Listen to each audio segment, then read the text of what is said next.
Good morning student, class 8 subject science.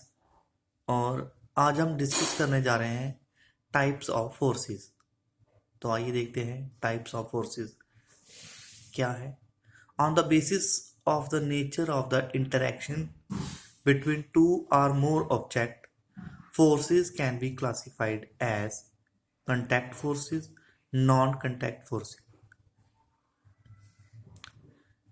Nature of interaction दो या दो से ज़्यादा ऑब्जेक्ट के बीच में ये बताता है कि किस तरह की फोर्स है, कंटैक्ट फोर्स है या नॉन कंटैक्ट फोर्स है। तो बात करते हैं सबसे पहले कंटैक्ट फोर्स की। Contact forces, these kind of forces are applied only when two or more objects come in contact with each other. Contact forces तब अप्लाई की जाती है जब दो या दो से अधिक ऑब्जेक्ट एक दूसरे के कंटैक्ट में हो, जैसा कि नाम बता रहा है। जब वो दो या दो से अधिक ऑब्जेक्ट एक दूसरे के कंटैक्ट में हो तब ये कंटैक्ट फोर्सेस कहलाई जाती है।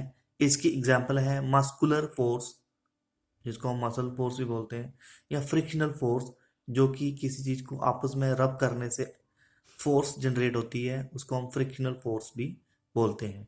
दूसरी तरह की फोर्स है नॉन कंटैक्ट फोर्सेस, जैसे कि नाम से ही पता चल रहा है कि ऑब्जेक्ट के बीच में कोई कंटैक्ट नहीं है।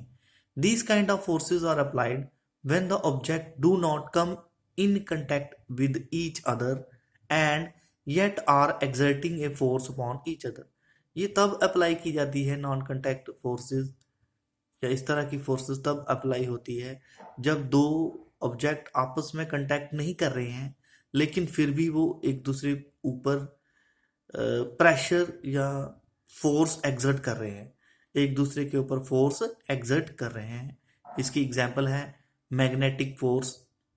किस तरह से मैग्नेट को अगर हम रखते हैं तो वो किस तरह से आयरन को अपनी तरफ अट्रैक्ट करता है।